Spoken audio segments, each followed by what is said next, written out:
la famille, j'espère que vous allez bien. Quant à nous, nous allons bien par la grâce de Dieu. Alors, aujourd'hui, je suis pas seule. Je suis avec mon invité, spécial invité, ma maman, maman Vivi. Bonjour maman. Bonjour maman Serge, bonjour. Comment ça va? Oui, ça va, Dieu est en train de faire grâce. Amen. Je suis ravie d'être avec vous sur ce plateau. Vraiment, j'ai béni le Seigneur pour la présence de ma sœur, ma maman. C'est mon aînée. Elle ne peut pas me mettre au monde. Hein? C'est mon aînée dans le Seigneur. Donc, c'est ma maman spirituelle, maman Vivi. Avant toute chose, nous allons remettre ce moment entre les bonnes saintes mains de notre Dieu. Amen. Nous allons prier. Amen. Oui, maman, je vais diriger la prière. Oui, Seigneur Dieu Tout-Puissant, nous disons merci à toi d'abord car c'est une grâce pour nous d'être encore devant ta face, Seigneur Dieu de gloire. Merci d'être, Seigneur Dieu, sur ce plateau. Il y a beaucoup éternels qui cherchent à parler de toi, Seigneur Dieu de gloire, mais ils sont empêchés. Merci, Seigneur, parce que chaque fois que nous nous retrouvons devant toi, nous reconnaissons, Seigneur Dieu de gloire, que c'est une grâce. Amen. C'est pourquoi nous voulons nous recommander dans tes mains, Seigneur, avec tous ceux qui vont nous suivre, Seigneur. Laisse qu'ils puissent aussi bénéficier de la même grâce. Amen. Merci pour tout, Seigneur, au nom de Jésus. Amen. Amen.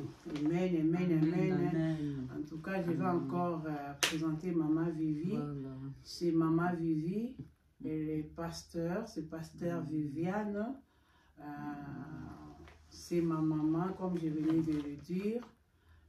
On s'est connus, bateau balingoyi, il y a une femme qui m'avait dit, maman Serge, parce que quand je te vois, je m'imagine déjà, j'étais comment, maman Vivi, je crois j'avais 17, 18 ans quand maman Vivi m'avait connu. 17 ans. Yeah, 17 ans. Oui. Amen, amen. Amen, amen. Donc, c'est bien quand nous avons c'est une grâce. Donc, jeunesse à maman, il y a maman Serge, bon, moi, la maman Serge, Solingoye Bango, moi, la maman Vivi. Amen, amen. Amen. Mais là, mon alobaka nyoko langa na bajene. Serge, Dieu va te parler. Dieu m'a déjà dit, mais moi j'aimerais que toi tu pries, que Dieu te parle. En tout cas, Dieu l'avait utilisé puissamment. Amen. Elle avait aimé le Seigneur, hein, cette dame que vous voyez. J'ai continué à l'aimer, maman, malgré les diables. Oh, de tout autour, mais. Amen, amen. Ceux qui ont regardé feu wano zalaki nango ti na ti, on bénira le Seigneur. Amen, amen, maman. C'était pas pour rien que Dieu a permis de sous ton zalanayo, parce que feu wana il fait zalakaka. Amen. Il fait zalakaka. Amen. Et c'est que moi, na kanisa toujours, on zamba salelanga grâce na nzela na yo. Tu m'as appris la crainte de Dieu. Amen. Vraiment la crainte de Dieu. Tu me disais toujours, Serge, dans tout ce que tu fais, est-ce que Ozosa l'amour na crainte ya Nzambe? Si Ozosa les loko mituna, est-ce que ce que je fais, nazo banga Nzambe? Et tikala nanga, même mes enfants, ils savent, Ozosa les loko, est-ce que il faut mituna, Ozo banga Nzambe? Il faut marcher na kati na crainte na Nzambe. Et ça ba base o etikala. Amen. O etikala qui au jour d'aujourd'hui quand on voit beaucoup de chrétiens, un mot sur talika ou na kaisi ba mon maman Vivi na crainte Nzambe zate. Vraiment il faut pas tout bafouer crainte Nzambe. À chaque fois surtout zo tambola en tant que ba na Nzambe, tous ana na obanga Nzambe. Obanga Nzambe za pour respecter parole Nzambe. Marcher selon ses recommandations et ses préceptes de angwana kubanga Nzambe. Kubanga Nzambe zate ko kimi obatami na ndabu Nzambe wa mona parce qu'il est l'omniscient, l'omnipotent, l'omniprésent. Est-ce que otambola na kubanga Nzambe? Et pour nous toujours introduire maman Vivi, les 4 lois spirituelles. Nayebaki yango te, yango nabengi yango ba ABCD ya Ibandeli. Donc j'ai été vraiment bien formé. Et ce qui m'apprécie aujourd'hui, donc base nanga yango yo. Donc nzamba za maman vraiment que Dieu te bénisse vraiment. Qui te bénisse aussi. Amen, amen, amen, ma maman. Ok, maman, si nous sommes réunis aujourd'hui, c'est parce que c'est la journée internationale de la femme. Le 8 mars, nous sommes en train de célébrer la femme. La femme. En d'autres termes, on dit c'est la journée internationale des droits des femmes. Donc, basi, baza célébrer l'élo, parce que la journée n'a pas le 8 mars. Et d'où vient la journée internationale de la femme? Ou bien la journée internationale des droits des femmes? Origine nango, maman, parce que basi mingi aujourd'hui, les femmes célèbrent. Aujourd'hui, c'est vendredi. Peut-être demain, on va voir, il y aura des gens qui ont déjà organisé ma fête, ma réception pour danser. On va les voir avec les putas. Est-ce qu'on célèbre seulement la femme le 8 mars ou bien on célèbre la femme chaque jour ou bien, bon, première question dans les anneaux, d'où vient le 8 mars? Avant que Yakobanda nous expliquer, Maman Serge, d'où vient le 8 mars, nous devons d'abord comprendre que c'est une très très grande journée. Amen. Et nous rendons toujours grâce à Dieu le fait que le monde a pensé à nous, en nous donnant tout le mois de mars pour célébrer la femme. Donc, Bapesi Bisso, honneur, Baza pour honorer Bisso. Et moi je dis, Tango Bazali ko honorer Bisso, c'est comme le monde dit, éduquer une femme, c'est toute une nation. Et Balobi le sous devant un grand homme, derrière il y a une femme. Donc, c'est pour tout simplement faire comprendre l'importance de la femme. Amen. Nakati ya mokili dans la société. Donc, eza journée moko pamba pamba te pour 100 mois c'est en tout cas mokili eza ya kobeba. Amen. Alors, si nous comprenons cela, que c'est une très très grande journée aujourd'hui, na honneur na biso. Voilà pourquoi yango to kolunga siko to expliquer nanu ndenge to comprendre eza mokolo monene. D'où vient cette journée de la femme? D'où vient cette journée? Aujourd'hui, nous sommes en train de la célébrer. Alors, ezali na basi oyo tolo baba kufa kipo na mukolo ya lelo. Les femmes qui cherchaient à revendiquer leurs droits. Amen. Journée yango à part na kati ya Bible. Mais na mokili, la journée de la femme. Eza na basi moko babandai ko travailler quelque part na mokili. Alors na usine moko textile, comme je expliqué vers les années 1800. Alors basi wana bazaki ko subir ba injustice. Alors baluka ki ko revendiquer ba droit na bango. Alors tout en cherchant à revendiquer leurs droits na kati ya usine wana textile. Bazaki koluka peut-être augmentation ya salaire, ba réduire ba heure ya travail na bango. Alors tellement mibali bazalaki nango d'accord te, patron na bango azalaki d'accord te, baswana je crois elles étaient au nombre de 129 si je ne me trompe pas, ba bomaki bango. Vraiment. Donc c'est une journée vraiment oyoki tokoki kolobaki. Parce que les gens ont payé le prix pour ça. Maintenant, tout le monde a le maman Moboye a évité qu'il y ait des femmes qui sont mortes à cause de cette journée. Yé azot bafoué en kaka au pied boy. Yango le lotolito éclaircir ba maman pourquoi toujours célébrer moi c'est. Alors moi maman Vivi. Réponse non, elle a très bien pensa. Parce que auparavant, moi si Azaki déconsidéré na Katia Sosi, je peux ajouter quelque chose. azaki déconsidéré na kati ya société.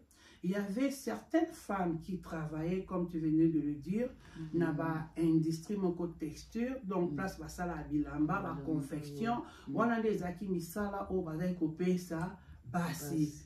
Et puis ces femmes-là travaillaient vraiment durement. Donc ezaki misala moko ya PTT, ezaki misala penza ya makasi. Des fois bazaki kozwa pe ba blessure, bazaki kozwa pe ba blessure, mais ba blessure non soignées. Akoko zoka na incident moko esalemi na musala, montango osala na ba industrie textile, on voit ba machine, ba biloko no akoki pe kozoka, akoki pe yete. Alors elle travaillait comme ça dans des conditions pareilles. Et du coup, bah, non, il faut que Mouna supérieur na biso. Et la supérieure, c'était des hommes. Bah, qui Mouna bango, bah, expliquer que bah, revoir nano, bah, conditions de travail na bango, bah, revoir nano, bah, salaire na bango, on peut dire, bah, revoir paix, bah, poste na bango. C'est d'où est parti maintenant. Makambo nyonso tito komi lelo tozo célébrer le 8 mars. Je ne sais pas si tu as quelque chose à ajouter, maman. Oui, maman, ndengo utikoloba wana, c'était ça, ndengo te expliquer que basi bakufaki pour avoir revendiqué leurs droits. Bon, tu sais, comme Tokoy koloba na mokili aussi, nous pouvons définir la femme selon le monde. Bazwaka toujours une femme comme étant un être inférieur à l'homme. Oui. Ça, on peut dire que c'est la définition de la femme selon le monde, mais pas selon la Bible. Alors que, au moins déjà, même ceux qui baswana, bazala qui traitaient pas comme les hommes, c'est tout simplement à cause de cette définition de la femme selon le monde qui considère toujours la femme comme étant un être inférieur à l'homme. On peut le voir encore aujourd'hui parce que aujourd'hui encore ça va, hein, maman, parce que les femmes peuvent conduire, mais attention, il y a dans d'autres pays où juste elles ne conduisent pas les femmes et bazo lutter pour les femmes n'ont pas cette liberté là. Il y a kolobate bazana droit ya occuper donc discrimination et discrimination. Donc il y a les femmes dans certains pays, elles sont encore discriminées. Donc on a vraiment discrimination ezali, que ce soit au niveau il y a travail, au niveau il y a la poste, au niveau il y a salaire, au niveau même je peux dire sur le plan marital aussi. Où la femme aussi, sur le plan marital, oui, où la femme est chosifiée. Ah, mais oui. Donc, moi, c'est Azali et Loko. Alors que, comprenant que non, nous ne sommes pas des choses. Nous avons des valeurs que nous devons extérioriser. Yango lutte na bango ezala kiwana. Bon na moi c'était Azali et Loko. Bon mon était Azali sans valeur. Bon mon était kazana ba talenté. Bon mon était kazana capacité. Moi n'est pas soit na bazaro ça na usine textile. Donc quelque part bazaki na ba talent moko boy oyo d'après mibal ba mona keze Lokoté. Parce que pourquoi ça que Lokoté parce que ba mona bango basuka kana tongelamba. Mais si la femme azaki kokoudre te yo mobile ngola tani, c'est ça. Ces femmes là baza revendiquer ma poste. Ma poste yana ba mona ke bango ba ko se suffire na usine te ba ki ya confection te. Dès bazala pe ba ki ko assumer ba poste mi ba pe baza ko assumer. Ce qui comptabilité, moi c'est pas cause à comptable. PDG, moi c'est pas qui cause là. Responsable d'une entreprise, la femme occupée cause là. Donc mais à cette époque là, les hommes ne voulaient pas de ça, vraiment pas de ça. Pour Nabango, moi c'est comme maman Viviane vient de le dire, il faut azala kaka inférieur à l'homme sur tout le plan. Ouais, inférieur à l'homme sur tous les plans. Alors que ce qui totali, même nakati ya parole de Dieu, nakati ya société hébraïque, ce qui totali coutume, il y a hébreu, c'est vrai aussi, la femme était négligée, la femme n'était pas comptée. La société hébraïque, moi ça va compter, moi ça la femme n'avait pas le droit même d'instruire sa fille. Azaki sous-tuteur, il y a des parents et ceux qui a loué pas les parents soit tabali. Elle devient sous-tuteur, il y a Mobali. Au cas où Mobali a Koufi, à sous-tuteur, il y a frère, il y a Mobali. Mais, malgré ça, malgré tout ça que moi, ça n'a droite, il y a quand même des femmes qui étaient remarquables. Des femmes comme des Déborah. Amen. Maman Serge. Des femmes comme des Ruth. Comprenant qui valeur na bango ba bimi na kati ya loi wana tomoni Déborah télémaki pour comprenant qui c'est qu'elle était une femme engagée. Maman Serge, le problème aujourd'hui c'est que ceux qui tozo lobela les journées à femme lilo basi il faut pas arriver kozala consciente de ce qu'elles sont. Amen. Tant que baza omoni utu koloba ke baswana bazaki na batanga bazaki kotomba. Mais ce qui moi si aza consciente de ce qu'elle était. Ayebite ke ndenga zawana azali na ba potentiel na kati na il faut abimisa. Yes. Omoni ke à cause toujours déconsidéré, à cause se sous-estimer. Mais maman, pour que la femme arrive, dès que ça va comment qui n'a point que nous, ce qu'on est en train de faire, la manière dont on est en train de nous traiter, ce n'est pas ça. Et ça, réflexion, de faut ça il faut ça là. Parce qu'avant de réfléchir comme ça, donc il faut avoir moi ça maïele. Il faut ça qui va ça maïele été. Va se contenter quand on a au bazar au sala. Au bazar sala. Ah mais oui. Ouais. Il faut que ça la moi ça maïele parce que quand ça la moi ça maïele, il faut conscience et ça. Amen.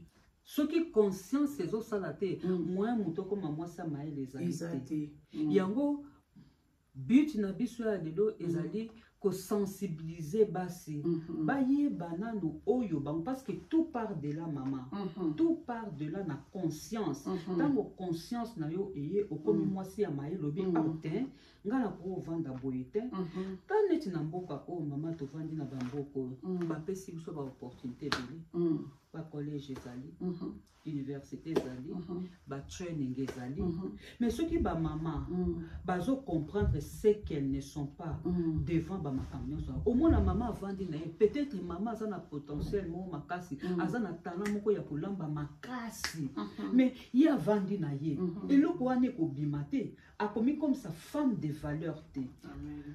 Alors que nous sommes appelés à être des femmes de valeur. Femmes de valeur, aza moi si oyo, azo comprendre biloko oyo eza na kati na ye, abimisa yango pour na service, na kati ya foyer na ye, na société, pourquoi pas l'église. Amen. C'est bien dit, c'est bien dit. Et là,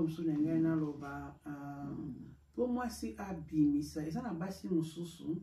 Maman, pas une capacité wana. Mimona qui va vite, non, on ne peut pas rester comme ça. Non, on ne peut pas subir ce qu'on est en train de nous faire subir.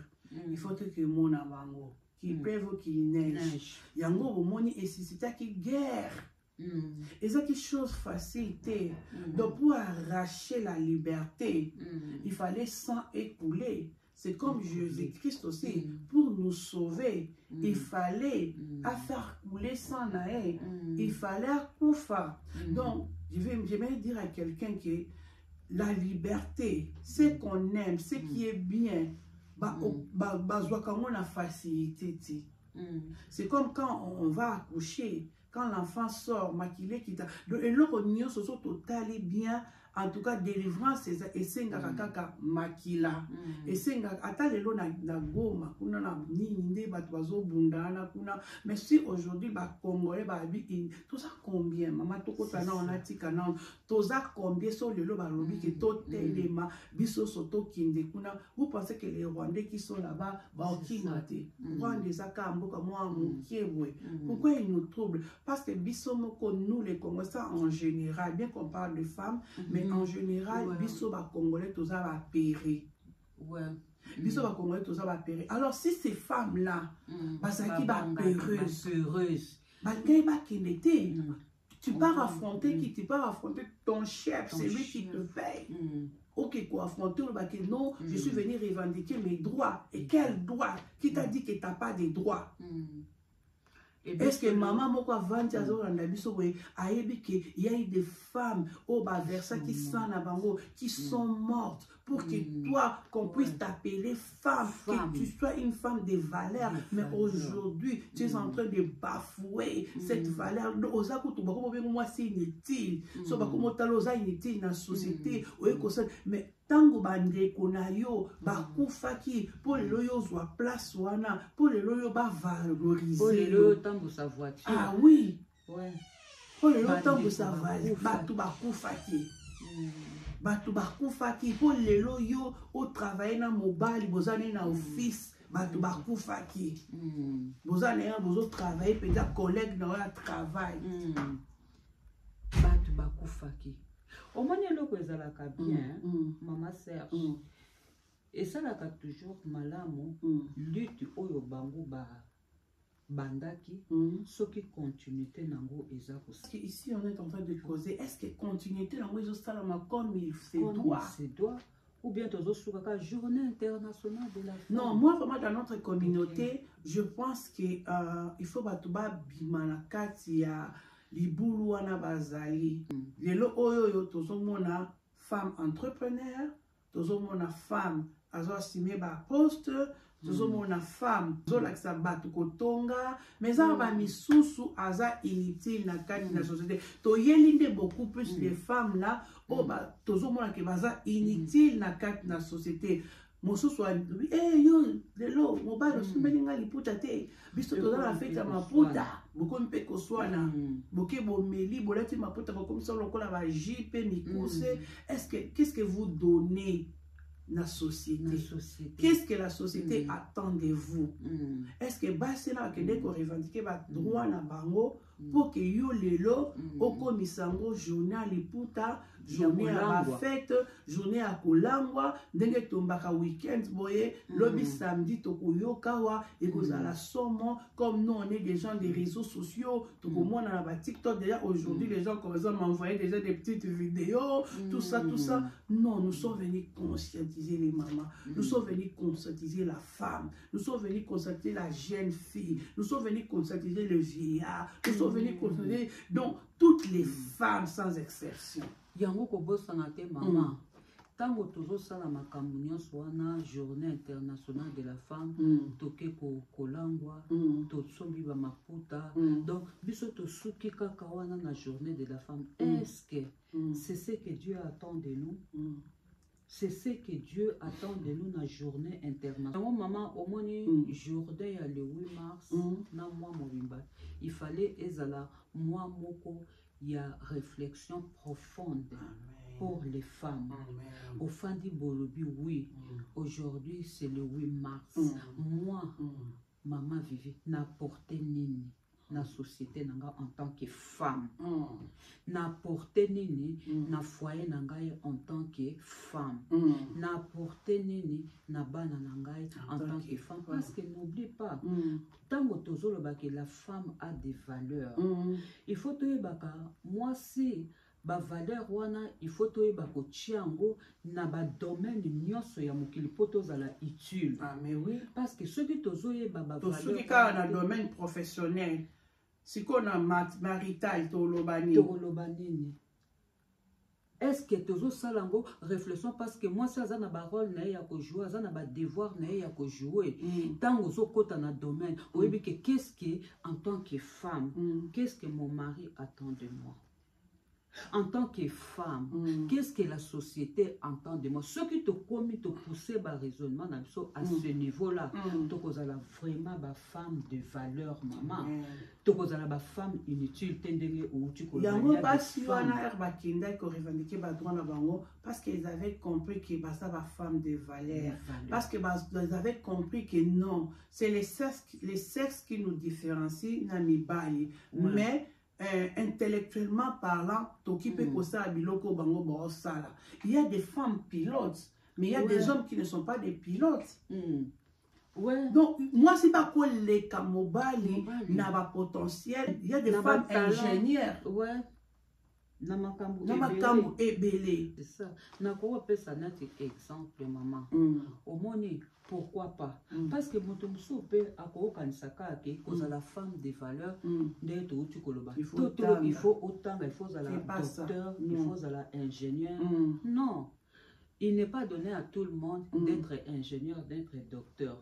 Mais moto nyonso ndenge nzamba sala biso femme nyonso oza eloko moko na kati na yo eloko wana nde tozolinga obimisa yango pour te faire valoriser dans le monde okozala ta mosusu mpona bao babingi par exemple kozala na formation. Pourquoi pas maman journée internationale de la femme okozala pe ba founding osali yango na association na bino ozwi mbongo wana babi ok toke ko former ba maman par exemple o baebi konate ba maman wana bopesi bango ba formation ba kei musika au moins pe que maman wana kaka na kotonga na ye ko tricoter na ye wana akomi femme de valeur. Mais oui, des femmes entrepreneurs et c'est que il faut na somme moko boya makasi mais il n'a ko ebisoko osane loko o nzamba te na kati na so monique capacité intellectuelle non ils ont permettre yote au sala beti donc non musika. Il y a des formations comme maman Viviane vient de le dire et puis bah maman les mamans qui ont compris les femmes qui ont compris que non dengezaboye biso toza apte à ceci cela bossa la batelier boluka ba femme oyo peut-être baza inférieure na bino bolakisa bango baye ba misala ya maboko travail manuel et que ça appelle que développement ya mboka et kindeliboso. Les femmes là lorsqu'ils sont allés revendiquer leurs droits tozozongi la bango kaka c'était pour que développement pe ya mboka et kindeliboso na koki kopesa exemple moko maman nanga azana 75 ans. Waouh maman je te salue. Azana 75 ans. Zamba baxelo lisusu. Mais ndengo uti koloba wana. Tango azalaki epa na biso eloko ya yebi ko tricoter. Siko tango aye koya kotoyo abandi kaka kotonga mwa ba chaussette soki ayoki mwana moko ya mondela aboti apesi cadeau atongi chaussette na ye wana apesi mais mama nazoyebisa yoki ntango bamindele batali me babi aza na talent lelo oyo mama na ngai akoma kotonga batricot bamindele bazoya kozwa ngo bakotia mwana marché à 75 ans. Donc, à comprendre où ils ont kati na ye. Elle pouvait bien se dire, ma commune n'a pas poto, na si na koi na komaka ko dépendre na bana nanga, mais regarde, une femme de valeur. Ayebi o nzamba te na kati lelo oyo kozonge pa mokeli na yo akotuno je t'ai donné des talents. Qu'est-ce que tu as fait avec ces talents là? Oh bah non parce que tu m'avais donné seulement un talent, je suis allé cacher ça et ainsi de suite. Ou avec une 5 et pouvoir les multiplier. Est-ce que yo yebi pour yeba non ba talent o nzamba te na kati na il faut avoir conscience de maman Viviane pour le bango. Les femmes là ba qui conscientes ba yeba qui o bazalaki parce que maman Vivi y a beaucoup de femmes au baby au bazati. Oyebi l'ignorance tue hein. L'ignorance tue. Yango ba oyebi quand tu parles de l'ignorance tue. Au moins maman biso ezaki na mboka na biso hein.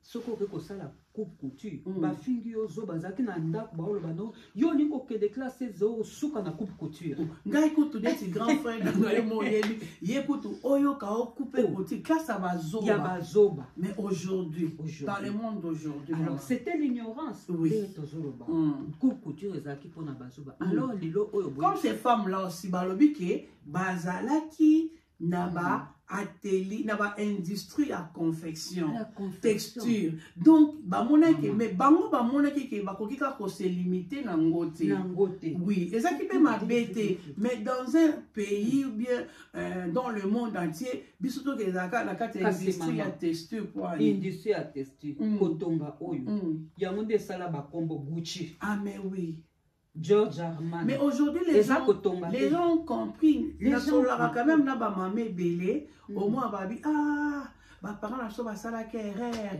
odi ke couper couture eza ya bazoba sans patron mais lelo oyo bamodéliste ya minene basali tant bazolo bokendo kata bilanga yo komona lelo toye a to comprendre que ba riche ezali ba agriculteur mais lelo oso zongi na mboka na biso totali ba neti ba femme neti ba mida bazala ba hectare ba na bilanga do bilanga nde ezoli samboka yango agriculture ezoli samboka or la femme peut peut-être baza makasi na ko pousser métier na bango très loin bakoki pe ko sala ko élaborer bato baza na ba hectare na bango baza na kati ya agriculture bakozwa basiana comme ba main d'œuvre kolonela bango kosa nyuso eza pona développement ya mboka na biso yango yo ndenge ozoloba mama yo oyo mutu ozali conscient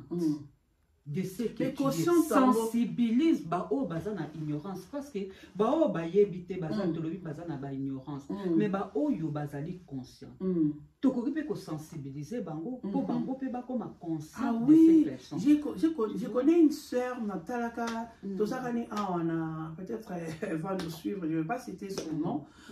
Natala tosakani ana Yuki, mais un jour je regardais dans la TV na moni Aza na fondation na si je ne me trompe pas, mais Azo apprendre ma jeune fille comment coudre. Par exemple. Alors, biso na pesi nombongo na aidé binoté. Mais je vous apprends à pêcher comme ça, mais batu ba komi connaissez maman il fallait toyer boita kala. Femme de valeur. Moi, ça c'est femme de valeur. Quand si on rentre dans la Bible, tout le monde qui c'était de femmes, qui bangonde ba menaki ba bonne nouvelle. Marie, qui porteuse ya bonne nouvelle.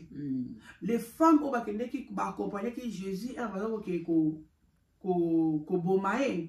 Ce sont des femmes au pays qui na bonne nouvelle que notre roi a zaté les tombeaux est vide. Dans la place ya moi si. Oui bien. Maman a repéré ça témoignage moko. Ponga nazali na domaine ya biloko kolia. Amen. Eza na maman moko boye. Azaki akendaka na ba asalaki cuisine. Sikoyo ye akei cette femme de valeur. Akei akotaka na ba pub na butu ya ba jeune nyonso oyo. Omoni so côté na ba pub na ba bar na bango. Amoni balia kaka ba chips na butu na balia ba chips balia ba biloko na ba femme de valeur. Maman, tu vas continuer donc on continue par l'histoire. Je voulais seulement ajouter que femme de valeur c'est une observatrice. Observatrice. Yes. Amen. Alors yetan wazo kota azaki jeune balobi atali bi pour nini biso so ke na bar café ba pesio o olie moi chips na yo mais oyebi ba chips so biso to liaka o ya makemba wana oya to sala to kalinga atali lobi pourquoi pas kapena kotisa ba chips na biso wana ya makemba ba mini ya ba mindele zala kaka ba chips ya bango ya patate ya lobi nde batansi biso mwasi wana mwana mwasi wana komi millionnaire akenda kompati balobi atali akotisi ba chips oya biso ya ba makemba wana ya sucré wana babi asali une femme de valeur, il faut mutunae et sala. Tongi to lobe a beaucoup plus femme ya proverbe 31 parce que to sitoyi ki ba mama mingi ba lobela ngamo de nazana na lobela mama mais na saka mama vivi na obi ki parce que moi si na za ki femme sage. Les autres ont bien été femmes de valeur. Le peut être classé parmi ma femme au Bakene qu'on revendiquait ma droit parce que aïe qui comprendre soin en dakunaye. Balobi ke mobile na ya kola ta ba chemise au moins si na na ba ceinture moi si ne asali. Donc il m'a beaucoup na biso o yo ba mama ezali ekoki donc ko pambo la batu. Na misala ebele okoki ko tricoter okoki kolamba okoki je sais pas maboko kako ya biso soko bi mutu na ngai ekoki sala mathématique te mutu na ngai x temps vers y na koki yango te mais maboko o nzamba pesi yo okoki ko tricoter lelo ba Amazon ekoma ba eBay ekoma ba tuso ba lingaka penza handmade biso toza aya ndo ba elamba batongi pe na maboko bongo maboko oyo tu peux commencer à faire une bonne cuisine bakwango par exemple eza ba maman baza na don ya kosala kwanga développe ça former pe ba jeune na biso ba pe kosala ba donc le but de ces femmes là c'était pour le développement du pays.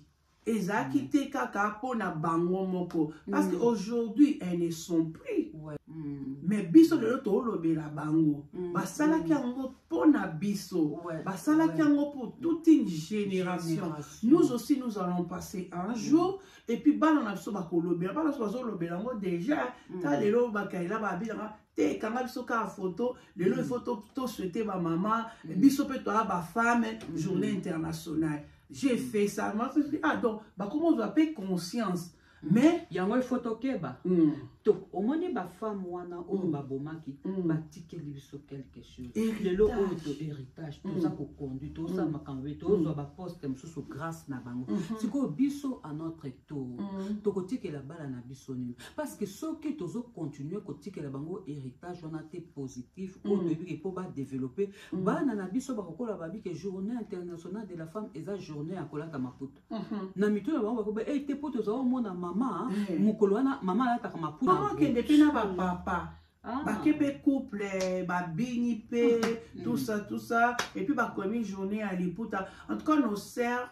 beau tenir biso regardé on donne que c'est qu'on a bon nzamba na kati na biso ya moto vana ina maman to bi non to koleksa journée oyo boyete to za pe na quelque chose nzamba na kati na biso et qui ko bénir pester moko o azota la biso na kati na communauté congolaise o peut-être à comprendre les cambouana te que l'ONU puisse prendre la décision qu'on puisse commencer à célébrer cette journée et soit qui temps parce que Bastien babanda qui en les lotés ça commencé aux États-Unis une femme, je crois que la partie socialiste, yende a qu'elle qu'on déclarer bastali ba marche ba bomi bango et les mouvements et qui na Allemagne, la femme là aussi s'est levée ba bomi bango après et kokende na je crois na Russie. Sur en Russie là on parle vraiment de la guerre mondiale. Donc na kat na Russie wana nde abatu ba bundi penza ki ba bitumba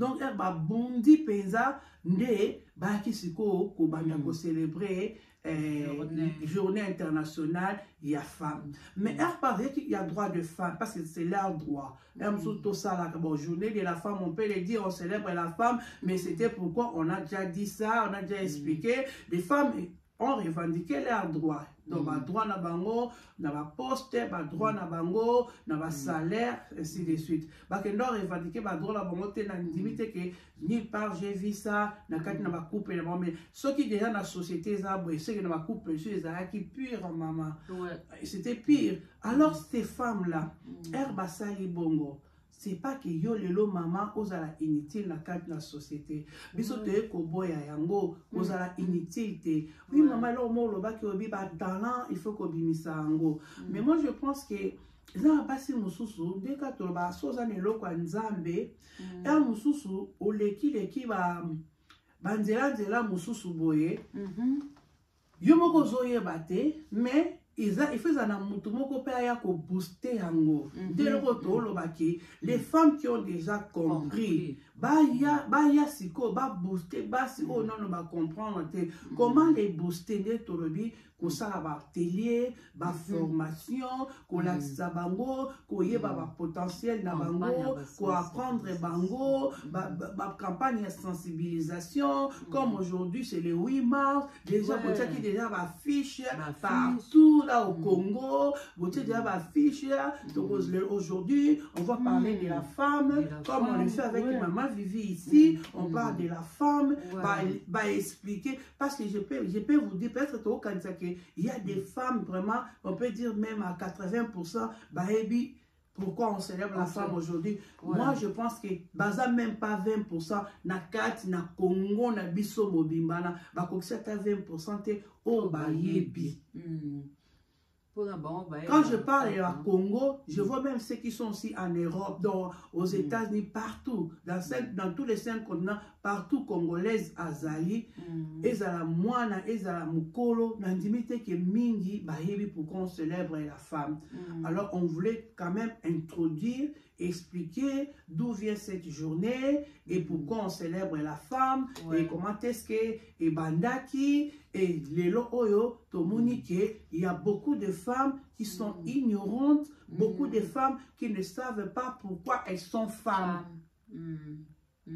Maman, moi je suis trop fière parce que Dieu m'a créé femme. Amen. Amen. So tobito kota na Bible awa to komisa lobi. Donc faut totalement une femme a de la valeur premièrement aux yeux de Dieu. C'est pour cela que nous avons toujours dans le jardin de l'Éden. Diable a que moi ça a moto ya maman. Aye mwana abakite na ke pas mobile te. Na ke pas moi si so na kwa ici d'office mobile au kweya.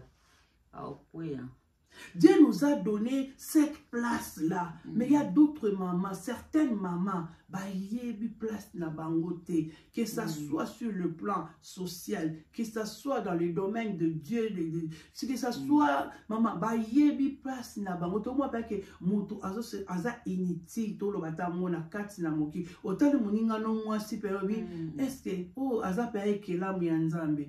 Nzamba pesio valeur. Nanzela na e Krista ye. Obota penza Yesu. Tala ne nzabe. Tellement nzambe a créé biso a pesio valeur wana. A pesio kombo to aids. Donc ewe ko support mutu moko boye. Mais nzabe tellement mona ki. Nzabe yeba ki importance maman. Tant que moi c'est avec importance n'a été mais tellement dire bah il y a importance ya moi si abi il faut na kwesa bango na kwesa yeso na kwesi yango to lobaki ke éduquer toute une ça c'est éduquer toute une nation éduquer une femme c'est toute mais maman ebelo moko diable asak ne peka kere.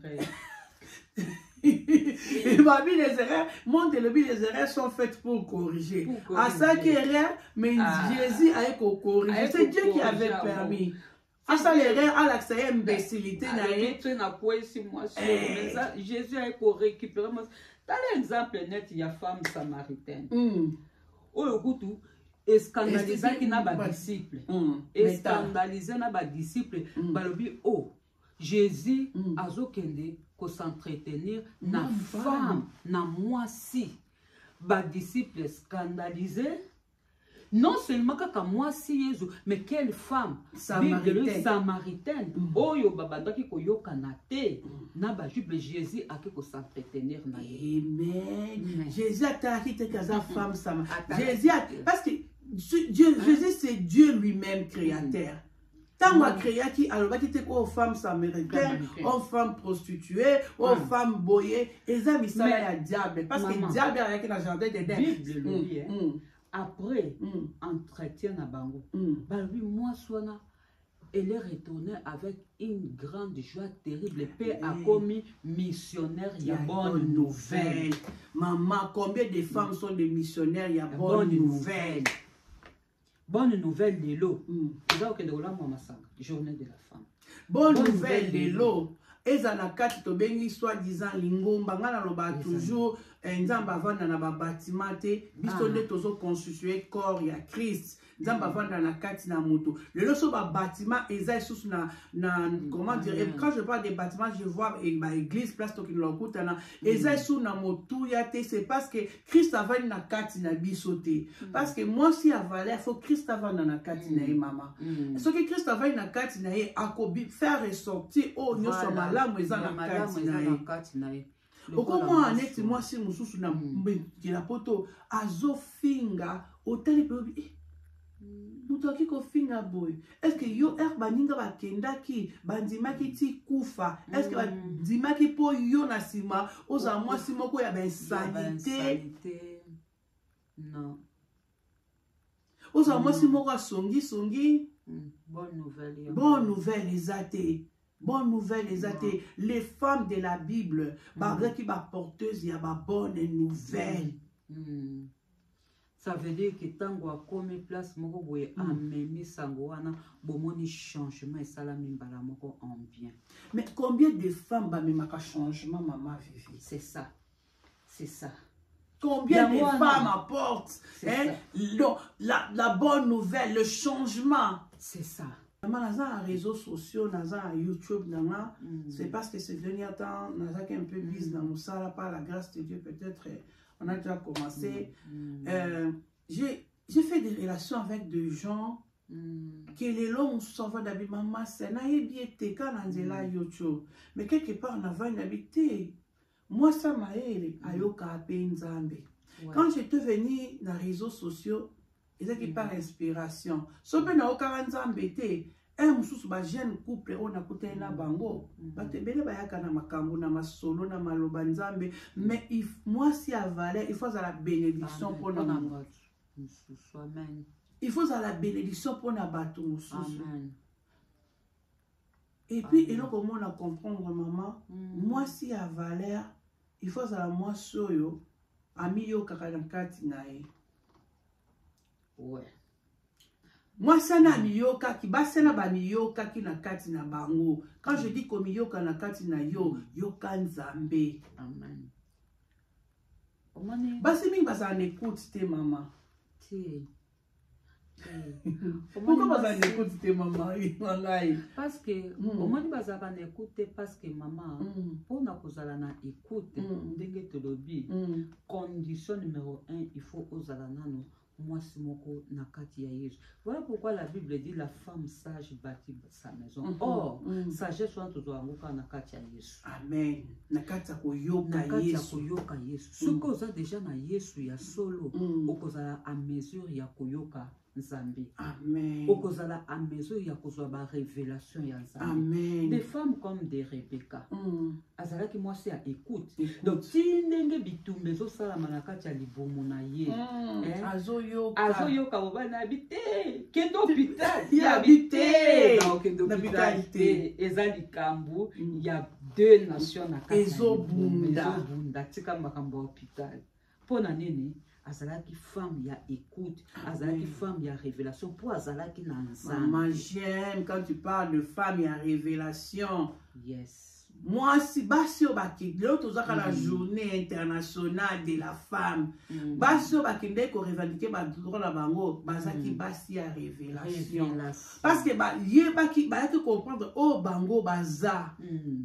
Ce qui nous a révélé au thé, au koye bape o yozate, mais pour nous a révélé il faut yokaye, ozala naye, ozala pe naye, ndoko yokaye madame, soko zana été. Mais moi je pense que Bastien là maman, au moins œuvre nyonso ya bien, et utaka et pas Nzambe. Amen. Parce que ça veut dire que nulle part, tant au temps d'yango, tout ça, il m'a recherche un saut, mais c'est sûr que c'est une femme chrétienne. Mais moi, je pense que toute bonne œuvre est où ta kaka, na ma yele en Nzambe. Donc, Nzambe na te misaki bango. Et d'ailleurs, na kati ona no moke maman. Olobi lo moko important obi. Baswa na toyebi na sote so bazali ba femme chrétienne ou pas, mais Nzambe mutateli misaki bango. Mais biso tala lelo, la grâce que nous avons aujourd'hui, c'est là. Il faut tout ça la plus que bango. Mais to salate. Nzamba loba ma vie. Ngane baka quand on était à Gilgal la kaka. Dans un mois avant un mot moi révolté là ngana bi depuis que ngana zaki dans un mois na mokié. Bah ça prier pour le Congo. N'est-ce pas Gilgal là tous on doit dire un message que Dieu a déjà délivré le Congo. Mais aujourd'hui quand il a ba cinquantaine tout le monde a Congo la vie c'est ça qu'à bongo. Le juste vivra par la foi. Oui, bien sûr. Mais moi je pense que biloko mosusu faut to palper on le bi que pour nani tozo vivre yango. Moi je pense que la délivrance des Congo est là, c'est pas la faute à Dieu, et ça faute na biso moko peuple congolais. Moi je pense que Dieu avait déjà dit, comme appelle ça un message dans la banda kala nzamba ko sakate, le Congo est déjà délivré, mais biso moko nde to ebi ko saisir délivrance wanate. Peut-être à cause il y a un comportement absolument mabe, tozo rejeter nzambe, tozo tambo, tote ma pété, mais basi na ba télémaki. On se bota so ba mais bino ba maman na bo vanda na bo zongenga na, parce que bino bo téléma te bo kene Congo bo ça boy. Maman Vivi. Moi je pense qu'il y a un stade où maman Serge na commis. J'avais partagé avec toi, j'étais en prière, j'ai dit à Dieu, oui. Je suis dans mes cinquantaines psychologues. Je sais que n'a aucun de psychologues. Tant où c'est l'équipe et l'équipe. Mais tant où psychologue, je vais me donner corps et âme. Il y a qu'à servir yo. Penazala li pamboli pour na nazali pamboli pour na frère nanga na sœur nanga. Je veux les autres ko ça va maman que c'est pas pour rien nzamba tinda biso na mokili ya se. So tozo kota lango pina liloba parce que toi ba maman na Yesu. Ce n'est pas pour rien nzamba tinda biso na mokili ya se. Il faut que tika ba printe. Les femmes là ont laissé leur empreinte. Suite à ba printe na bango aujourd'hui on parle d'elle. On parle d'elle. Mais maman, toi le jour où tu partiras, est-ce que au kotika ba empreinte maman azolanda biso akope koloba naza pe na posa balobela ngai te oui mais soki mpe oza na posa balobela yo te nzambe te maman Vivi atoloba baprinte boye ezaka ya kimativité po misusu pe basala yango ayebaki nga mpe nakoma koteya bayebaki ngai mpe naza mama pasteur te nzambe atala te baprinte onga na oloba kutu oyo nzambe nde azomona ke otiki allez faire de toutes les nations mes disciples. Baprinte wana nzambe azoloba ozala source ya bénédiction jour yo kokoma devant ye amona ki atinda kyo inutilement te na motili. Po moto pe inutile azalaka te. Ah mais maman te, c'est quoi diable tellement zarisé a comme ça bato sou. Bato inutile baza pe na kotala boy. Diable a comme si inutile. Otali moi si ivrogne. Yango tozoloba te parce que diable a comme si mukolo moi sona koyeba kaka Yesu ndako banda sikoyo kokoma consciente na ba. Maman mais toki aider ba maman mususu ouais. Soki maman tu ne t'en sors pas. Oyibite qui tu es. Bandana en kanisa, bandana komi poser question pourquoi Dieu m'a créé. Bandana komi poser question, il y a de ces bébés qui naissent aujourd'hui, bakoufi peka kalelo. Mais moi je suis arrivé na ajo nazalango 30 ans, 40 ans, 50 ans. Maman bima na vie à routine. Maman Luka Yesu, Yesu ba Luka kaye. Maman, Luka ozala kat na valeur la société. Amen. Maman, tant que lobi ba empreinte, maman vivait à lobi en bien, biso, même sous empreinte au loba. Eh bon, moutounio so, il faut qu'à bal lobi, moutounio se fasse dans les réseaux sociaux, moutounio se fasse dans la chaîne, moutounio se fasse dans la Facebook, moutounio se fasse dans la bouée. Et on te lobi qui nous a pesi ba talent différent. Tant que vous posez vous allez héros dans l'ombre. Maman, au moins sur la parole de Dieu, au moins dit apôtre Paul, tolobela kaye mingi, mais oya teya apôtre Paul tolobela kiwa. Héros dans l'ombre. Parce que yé misala na ye e monanaki. E monanaki. Et ça na batu mususu pe basala kama kambo ya minene. Mais les héros dans l'ombre. Il y a un exemple simple, maman Vivi.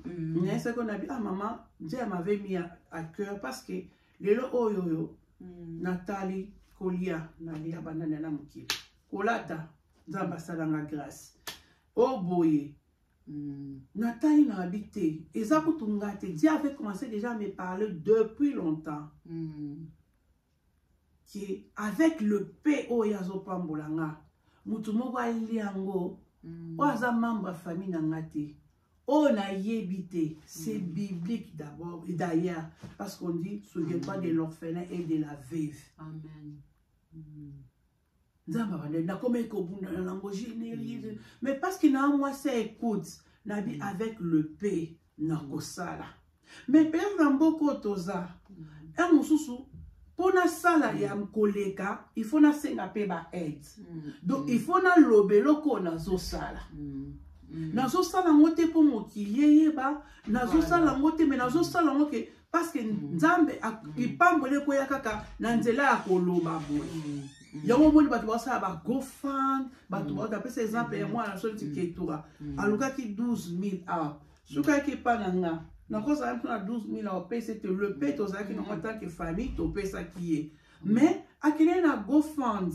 Mais parce que c'était l'œuvre de Dieu, Nzambe mutatinda qui est yaki. C'est comme moi, je fais quelque chose, on a dit Nzambe mutatinda kinga ekoya. Toi si tu fais quelque chose, on dit Nzambe mutatinda ekoya. Maman Vivi.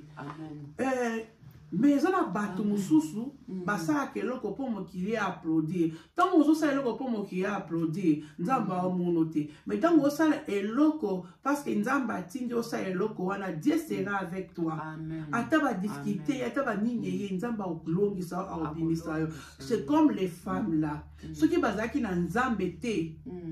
Le tonga tolobela ba mote maman Vivi. Bien qu'on n'avait pas dit que la chrétienté, tout ça, mais moi je pense que c'est poussé par le Saint-Esprit. Parce que moi ça là, moi c'est à valeur. Moi ça qui se limité boété. Et puis à cette époque là, je peux même dire que même les études ici, basimi baza qui classe. Au jour d'aujourd'hui, péza basi mususu, classe le bélangue l'ongote, musu pas mayele, mais mutalakse que classe est importante. Donc pour dire que discrimination à la maman, ezala qui peut ezaler. Oui maman Vito, comme il cochité la somme, est-ce que vraiment au jour d'aujourd'hui maman Vivi, est-ce que tous les jours n'a pas droit na bisoana? Oh, nos vaillantes va réclamer, qui va revendiquer, qui est-ce qu'en général les femmes jouissent de cela ou pas? À mon avis, maman Serge n'a pas eu kolobake pas à 100%. Oui. Na kolobake basi bazo jouir na bani noana pas à 100% parce que tu sais nous avons parlé de notre communauté mais si tu as parlé de la lutte, il y a moi, si na ba valeur, il y a moi si. Tozo mon kaka communauté na biso congolaise, c'est parce que basi autant on va lutter que kuna congolaise.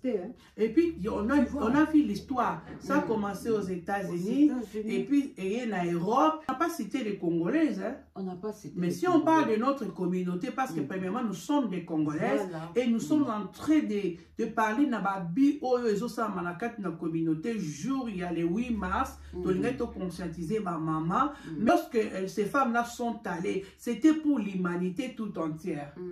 C'était pas seulement pour elles. Non. Et le lot oyo, c'est l'humanité tout entière de Ezako Jouir. Ah mais oui. Mais est-ce que le lot oyo, pour répondre à ta question, maman Serge, ce que le but aux jouir, je dirais pas à 100%, pas totalement. Nous avons encore un très très grand travail à faire, nous les femmes, parce que les gens ont point oyo, moi c'est na koyo bisayo que moi si azana droit ya kolobate. Moi si azali na droit ya ko travailler te. Moi si azali na droit ya ko répondre mobile na été et je risquer liwana. Alors, surtout les femmes musulmanes. Hein? Yes. Ceux qui te l'obéissent, j'ai été dans d'autres pays musulmans, mais c'est terrible. Bah, Sénégal, c'est terrible, c'est terrible. Donc, aux hommes, on a vraiment que moi, si. Et puis, bazo bala bango 10, 20. Déjà, on les a manqué à respect. Par exemple, j'ai été vraiment choquée, scandalisée pour nous qui est au 21e siècle. Mais ils allaient na basi mususu mama tilelo oyo ozo risquer liwa na yo parce que au boy ba excision ya mwasi na ya bébé na yo. Mais oui. nga natangaki kutu atakaka biso basi oyo na ba pays oyo ba pays wana totanga bango te balingi peut-être mwasi aza na clitoris te. Mais il faut bakata ye yango. Bone ezali vraiment toko banini punition bozo nyokola bato et puis bakata kango pe sans anesthésie. Mais quand vous coupez ça surtout biso so utilité eloko wana na joie biso mama eza na basi mususu écouter bango liwa parce que aboya ki bakata mwana na ye babomi. Alors c'est pourquoi on dit que on n'est pas encore libre ndengo lobi que tous autres te ko bénéficier na ba liberté wana totalement. Donc nous devons vraiment chercher à continuer la lutte parce que ceux qui moi si babomi po oboya ki mwana na maneza grave na 21e siècle. C'est grave. Donc, toza liberté parce que la revendication c'était notre bébé à 20e siècle. Mais l'autre na 21e siècle, les tozo subir toujours discrimination, tozo subir toujours injustice wana. Yango tolobi ki basi na ba poste mususu lelo oyo maman ndengo zoloba toza liberté eza na ba poste mususu lelo mwasi po ba engager il faut payer sans autre na yo. Surtout au Congo. Maman, est-ce que on a la liberté? Eza liberté, mais maintenant il va bafouer liberté wana. Basi na bakendaki sur le plan comme on a dit professionnel, mais je pense que déjà si tu as un patron, lingo assumer ba telle responsabilité, les patrons là, c'est un mari de quelqu'un. Et à autres traiter moi c'est nda kundeni. On est là c'est catastrophique, maman. Mais les lopé basi bazo continuer à vivre discrimination na kati ya libala. Basi bazo vivre pe discrimination na kati ya société. Basi bazo vivre discrimination net na mboko biso toza. Si tu as étudié, OK ça l'interview na tu te défendais bien. Ba opé son ça. Todo ba pays mususu oyo nanu ezali na kati na discrimination. Donc, vraiment, en tant que maman chrétienne, tu priaka, tu intercédaka pour que babi malakatina. Et moi, je pense que eza moi passe maman vivi. Ba droit na ata lelo tomati to lobi tongo pourquoi bamboka mususu te meza na maudit et tikalaka bongo. Bamboka mususu ba culture na bango ba kolongola ngote. Bamboka mususu ezaka nzambe kaka asala. Nzambe asala parce que dès tolobi ana ozana kati ya mariage mobala onyokolo mobala zui boza 10 20 aoye biso ke biso tobala na biso bongo. Mais justement maman au monde c'est comme ça que la révolution commence. Révolution maman ibandaka na batumi bale misate oui bandaka na mutu moko parce que au monde baswa nozoloba wana net na ba pays où par exemple ba autorisaka basi ba travailler te basi ba conduire. Mais il y a d'autres pays, des femmes qui se sont levées pour dire non à toutes ces lois-là et puis et attirer ce koyo maman ngai attention à mokili mobimba malembe pe baswana bazo tendre parce que ceux qui te télémité maman ba pays wana ekotika la kaka bongo coutume wana ekotika la kaka bongo mais biso tozoloba tolobi la parole de Dieu est au-dessus de la coutume. Amen. Tango tozo telema mais là c'est bien dit maman. Donc moi je pense que les Cambouana eza sur les Cambouana de revendication à droit et à femme parce que normalement on peut dire quoi c'est sûr que basi ba pesa sur ba octroyer sur droit parce qu'aujourd'hui on voit des femmes qui travaillent, on voit des femmes qui font des choses aussi comme les hommes les font, mais toujours parce que comme la carte il y a un mariage tozo vivre mobile azonyo kola mwasi on est commis likambu kaka ya culture ou bien commis kaka likambu ya non je suis un homme yoza mwasi po mi bali mususu na kati na libala ye aotala basi ya na te aoye so lobi femme soit soumise parce qu'on peut ma bé ata fingi ata sayo po na yo mwasi ozaka na kati na soumission comme dans notre tribu baluba. Ba eso ata mobala sali ndeni yo ndima kaka na mabe na malamu sali ndima kaka. Moi je pense que autolobeli sur le plan mondial, mais tozo vivre pe discrimination na kati ya libala na mariage na biso, tozo vivre pe bantivalère na kati ya ba mariage na biso. Parce que maman pasteur, lelo olobela biso nini pona ba couple wana, pona baso bazo subir ba abus na ba mibali na ba. On conseille ni okopesa to bando chité na biso. Bon, conseil onga na kopesa ezali ka ke maman, est-ce que ebi ke une femme qui prie c'est une femme dangereuse? Amen. Alors, na ba maman oyo bazo subir ba discrimination wana eza deux catégories na koyekolo banakati. Les femmes qui subissent la discrimination, des femmes qui ne sont pas dans le Seigneur et qui subissent toutes ces discriminations. Et puis il y a les femmes dans le Seigneur qui subissent. Alors traitement la bango pesa différent parce que basioyo ba yebi nzambete bazo subir discrimination, ba yebi ndenge bako se comporter te, ba yebi ndenge nini bako zala aide. Mais par contre basi oyo bazali dans le Seigneur, ba yebi ndenge nini devant ba discrimination là, loko la parole de Dieu et le baki une femme c'est une aide a yebi ndenge nini à sortir de cette situation là. Donc c'est ce que je peux te dire. Ok. Maintenant quel est le conseil que tu peux prodiguer aux femmes chrétiennes? D'abord, na ba femme chrétienne, na ko loba na bango karake, totelema, to réaliser le sous davantage journée ya femme, eza journée ya mabondeli makasi, journée internationale, eza journée ya réflexion. Amen, c'est ça même les mots. Ouais. Normalement, eza journée ya okende ko binate ya okende, eza journée ya réflexion en mémoire ya ba oyo ba kufa ki pona biso pona kotala. Qu'est-ce qu'on peut encore changer dans notre... Qu'est-ce qui peut encore être changé dans notre société? Est-ce que status quo est allé wapi? Tozo ça la cercle vicieux wapi? Pour na changer le sous makambo na niveau nangai. C'est vrai que ceux qui n'a connu que ça là, makambo na niveau international, mais na peu oyonga na yebi. Seigneur, je vais apporter ma contribution en tant que femme chrétienne pour le changement. Ceux qui n'a yebi que nazana moi deux mamans nangai à mes côtés, baza consciente à mon niveau femme chrétienne na kopousa na pembe na bango. Donc banda kota la femme chrétienne tout autour na yo, banda ninde bazali, banda wana bo bazali consciente, banda ko conscientiser bango na oyo nzambe a tie na kat na yo puisque toi tu es consciente. Et c'est comme ça que tout le monde a le beau de nzambe. Alléluia, alléluia, alléluia. Dieu est bon. Vraiment maman, tu as bien dit.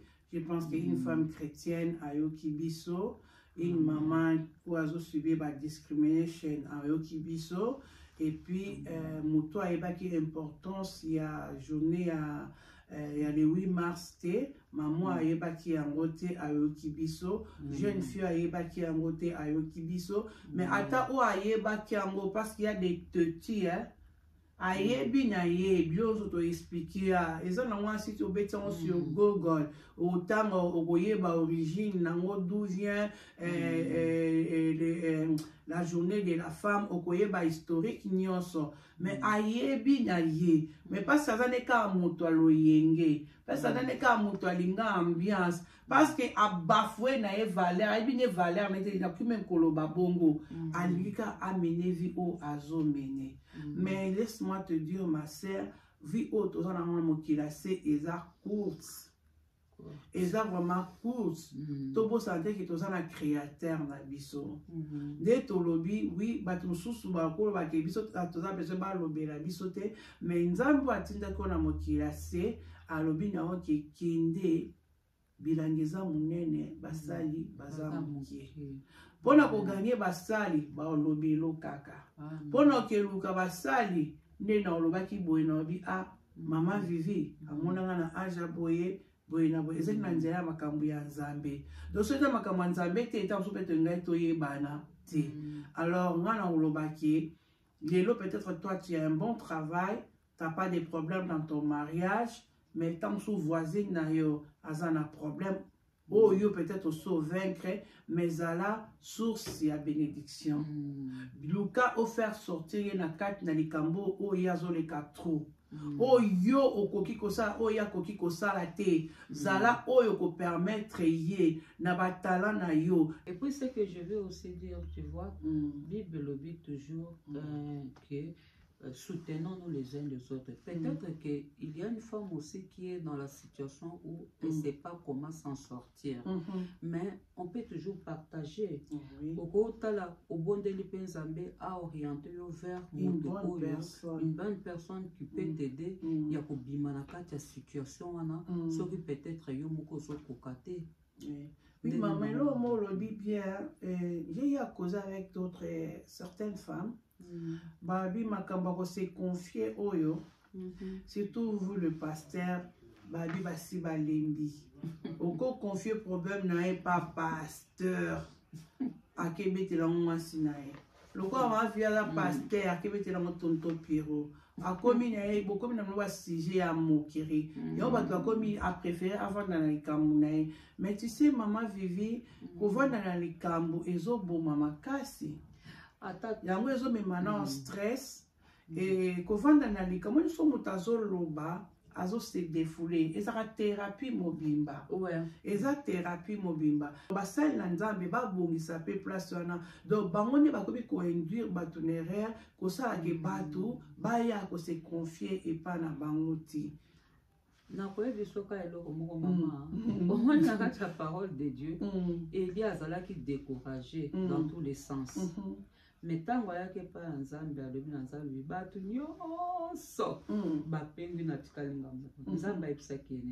y en a encore. Ceux qui n'ont pas encore fléchi.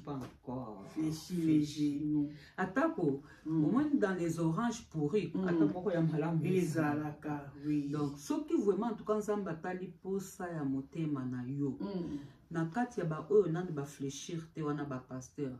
Bazali Dieu voit les cœurs. Le Seigneur va t'orienter toujours vers une bonne personne et pas une qui se confie pour nous.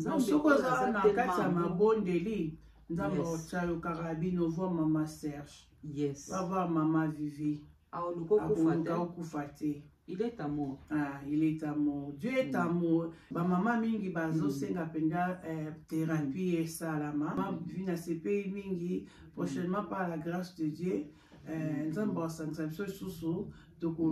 vraiment que ma maman mi bazo passé trop dépression mais bazo yebate bazana kati na dépression par la grâce de Dieu to la caractéristique il y a dépression ma maman mi na poto baza dépressive mais ba éviter que c'est ça même la dépression et par la grâce de Dieu to relaxer bango et puis ba ko se retrouver et puis to prier parce que dès to lobi faut la source il y a bénédiction.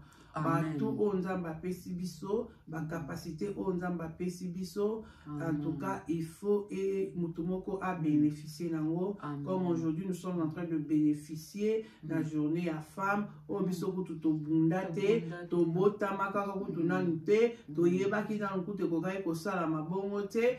Aujourd'hui, on parle de ces femmes-là. Donc, yo pezala maman oyo, un jour balobela yo, na malamu, balobelo ata na famille moko, na maman moko, na papa moko, aux sources et à bénédiction. Maman, mot de la fin. Mot de la fin, les aliments, il y a encouragement, il y a ba maman oyo bazolanda biso, toyeba ke tozana valeur. Ne te sous-estime pas. Ata ozomona ke yo ozali eloko moko te mais toyekoyebisa o leloko ozali eloko. Il suffit seulement que tu prennes conscience eloko eza na kati na yo ekobima mpe nzambe akotombola yo au travers de eloko na yo wana oyeba mpe ke oyaki na mokili mpona kotika bato mosusu te oyaki na mokili te pour rien mais oyaki na mokili pour une mission et que tu arrives à accomplir cette mission là parce que nous avons tous et nous aurons tous des comptes à rendre devant notre Seigneur. Amen, amen. Je pense que maman Viviane a tout dit. Et moi, j'aimerais seulement dire ceci, que tovandi awa en tant que basali na nzambe, tovandi lokola bana na nzambe, tovandi awa en tant que ba mama. Message na biso ya lelo ezali tolobeli ba de journée à ba femme, tolobeli parce que ba femme tout le monde appelle ba jeune femme, moi na mokie pe aza femme, donc tolobeli confusion alors ils arrêtaient que les années qui journée à ba maman te les a Mother's Day te.